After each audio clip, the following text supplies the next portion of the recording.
Nous voilà aujourd'hui au cœur de la forêt, lieu cabinet éphémère de Séverine. C'est ça. Voilà, on est avec Séverine aujourd'hui dans ce magnifique lieu de nature bien verdoyante.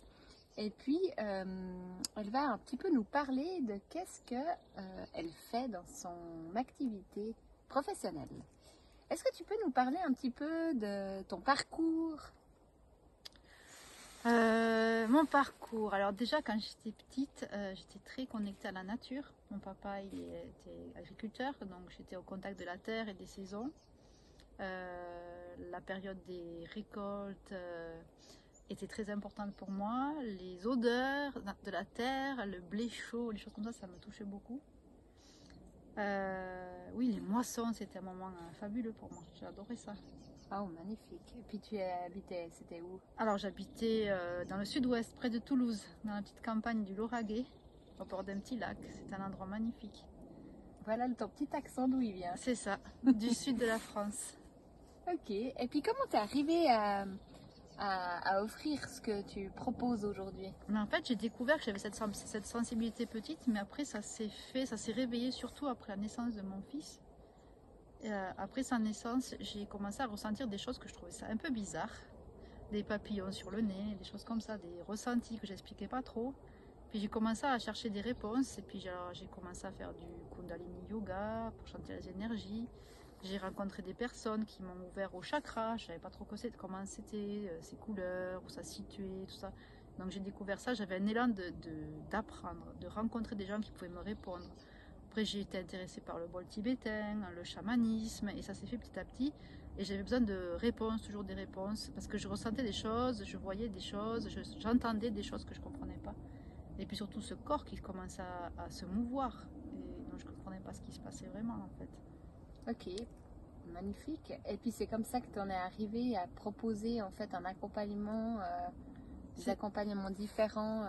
c'est ça, c'est en commençant à me connaître moi-même et mes perceptions que j'ai commencé à avoir l'élan de transmettre. Donc c'était le magnétisme, qu'est-ce que je peux faire avec mes mains. Alors je me réveillais la nuit, j'avais les mains chaudes, je ne savais pas pourquoi, il y avait des choses comme ça. Je les passais sous l'eau, puis du coup je me suis dit, bon ben alors je vais faire qu'est-ce que je fais avec ça? Donc du coup, chercher des cours de magnétisme pour savoir comment gérer ça, comment transmettre ça. Et c'est du fil en aiguille en fait que ça s'est mis en place. Au fur et à mesure que moi je me suis découverte, ben, j'ai pu découvrir des choses. Et puis cet élan de transmettre qui s'est mis en place aussi. De me dire, mais moi, peut-être que tu n'es pas toute seule à vivre la même chose, à chercher des réponses. Et puis si toi tu peux accompagner avec ce que tu sais toi, ben, la personne elle gagnera du temps. Et puis partager en fait ce que je comprenais des choses et puis de la vie quoi, en fait, au final. Ok, puis est-ce que tu peux nous parler un petit peu maintenant de qu'est-ce que tu fais dans tes soins?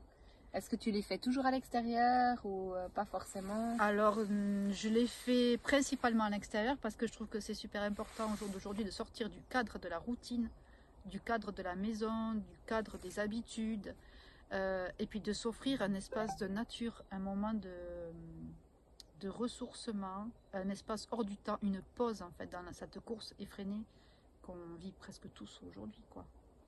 D'accord, ouais. Donc je le fais oui dehors, puis je le fais aussi dedans dans mon cabinet. Génial. Et puis est-ce que si je viens de trouver, qu'est-ce que ça m'apporterait? Et puis comment est-ce que je dois venir? Est-ce que je dois préparer quelque chose avant de venir?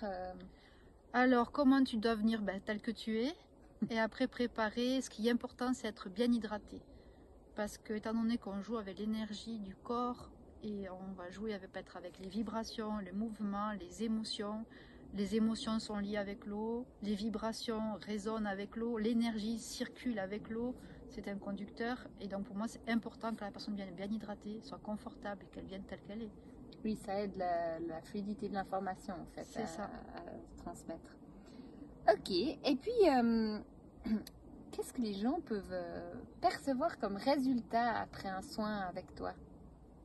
Mais déjà, une ouverture de perception. Ils vont se rendre compte qu'ils sont eux, tels qu'ils se connaissent, mais qu'ils vont découvrir une autre partie d'eux-mêmes. En fait, c'est qu'ils puissent avoir la possibilité de voir, oui, de découvrir une autre partie d'eux-mêmes qui peut les ressourcer en même temps. Dire quoi, mais je suis qui je suis dans mon quotidien, mais je suis aussi quelqu'un d'autre, et puis qu'on se rend compte qu'on est tellement riche, avec moult facettes, moult perceptions, Et puis que, bien encore, si on les partage avec d'autres, c'est encore mieux, quoi. C'est vraiment ça, s'ouvrir à d'autres choses qu'on ne peut pas imaginer. Et puis s'accorder de voir autrement aussi. Donc c'est vraiment dans le but d'ouvrir ses perceptions, mais c'est absolument pas dans le but de comprendre quelque chose que l'on vit ou... Alors, si on peut comprendre certaines choses, ou alors peut-être ressentir que si on vit des choses, c'est pour comprendre justement quelque chose. Je ne sais pas si je suis claire dans la chose, mais ça permet de moins souffrir par rapport aux expériences de la vie, qu'elles soient douloureuses, inconfortables, et peut-être donner plus de fluidité à ce qui se passe. Être un peu plus dans le confort pour vivre. De prendre la vie moins dans la confrontation, plus dans la fluidité, justement. Ok, génial. Et puis, est-ce que je peux te demander qu'est-ce que ça veut dire Jatno? Parce que j'ai vu que tu avais tous les ateliers de Jatno. Alors oui, Jatno, c'est un message que j'ai reçu il y a des années de ça. Et puis c'était, j'ai vu des lettres lumineuses. J'ai vu des lettres lumineuses, J-A-T-N-O. Et je me suis posé longtemps la question de savoir ce que ça voulait dire. Et puis en fait, j'ai rencontré des personnes qui m'ont donné des petits bouts